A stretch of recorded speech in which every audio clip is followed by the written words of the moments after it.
Friends, நான் தான் உங்கள் இசைமணி. இப்போ எதுக்காக இந்த ரொம்பவே ஒரு சோகமான ஒரு கஷ்டமான ஒரு விஷயந்தான் ஃப்ரெண்ட்ஸ். வீடியோவை வந்து ஸ்கிப் பண்ணாமல் முழுசாக பாருங்கள், அப்போ தான் அவங்களுக்கு என்னென்னு புரியும். ஸோ இப்போ என்னென்னா, திருச்சியில் ஒரு சம்பவம் நடந்திருக்கு. ஒரு அழகான குடும்பம், அவங்க வீடியோ போட்டுட்டு அழகாக ஒரு லைஃப்பை வாழ்ந்துட்டு இருக்காங்க. ஒரு நல்ல குடும்பமாக இருந்திருக்கு. அதாவது ஒரு தேன்கூடு, தேன்கூட்டில் அழகான தேனீக்கள் வாழ்வது போல் அழகாக வாழ்ந்துகிட்டு இருந்திருக்காங்க. இப்போ அந்த தேன்கூட்டில் ஒரு ஆள் கல்லை கொண்டு எரிஞ்ச மாதிரி ஆகிப்போச்சு. அந்த குடும்பமே வந்து சுக்கு நொறுங்கி போச்சுங்க. என்ன தெரியுமா, அந்த பெண் வந்து ஒரு தேவையில்லாத ஒரு காரியத்தில் ஈடுபட்டு இருந்திருக்காங்க. அதை வந்து தன்னுடைய அந்த கணவர் வந்து என்ன பண்ணியிருக்காங்க, கண்டுபிடிச்சி சத்தம் போட்டிருக்காங்க. அதுக்குள்ளே என்னென்ன விஷயமோ அதெல்லாம் சொல்லி சால்வ் பண்ண பார்த்துருக்காங்க. அது இப்போ என்னென்னா, அவங்க மறுபடியும் அந்த மாதிரி ஒரு தவறான செயலில் ஈடுபடும் போது அந்த கணவர் வந்து கையும் களவுமா பிடிச்சி சண்டை போட்டிருக்காங்க. அப்புறம் அவர் சண்டை போட்டு அந்த மனுஷனை நேராக பார்த்துருக்காரு போல். பார்த்து நீ வெளியே வான்னு சொல்லி பயங்கரமான ஒரு சண்டை நடந்துச்சு. சண்டை முடிஞ்சதுக்கப்புறம் பார்த்தீங்கன்னா, ஒரு வீடியோ போட்டிருக்காரு இன்ஸ்டாகிராமில். அதாவது, என்னோடய ஒய்ஃபை நான் வந்து கடல்கிட்ட அனுப்பிட்டேன்.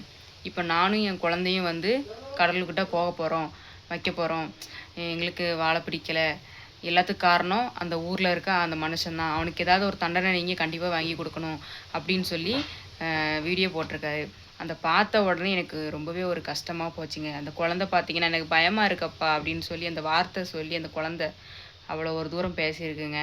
அது மட்டும் இல்லை, இப்போ என்ன ஒரு விஷயம்னா, யார் மேலே தப்புனா 2 பேர் மேலேயுமே இருக்குதுன்னு தான் நான் சொல்வேங்க. ஏன்னா, அவங்க அந்த ஒய்ஃப் வந்து கல்யாணம் முடிஞ்சதுக்கப்புறம் அடுத்த ஒரு மனுஷன்கிட்ட தொடர்பு வச்சுக்கிட்டது தப்பு.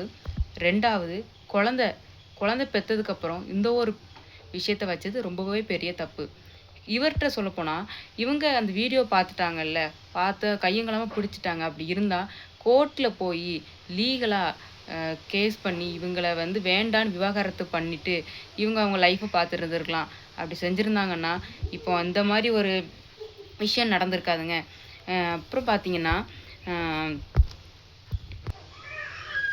இந்த விஷயத்தினால பாதிக்கப்பட்டது யாருன்னா இந்த குழந்தை தாங்க. இது என்னங்க பண்ணுச்சு? இப்போ பாருங்கள், அந்த குழந்தை வந்து இப்போ ஒரு காப்பகத்தில் இருக்குது அப்படின்னு சொல்லியிருக்காங்க.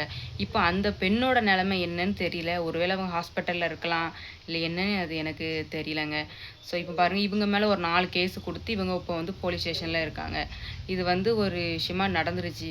ஸோ எதுவாக இருந்தாலும் தயவு செஞ்சு கொஞ்சம் பொறுமையாக ஹேண்டில் பண்ணுங்கள். யாராக இருந்தாலும் இந்த மாதிரி கோபங்கள்னால எவ்வளோ பெரிய விளைவுகள் வருது. அந்த குடும்பமே வந்து நொறுங்கி போச்சுங்க.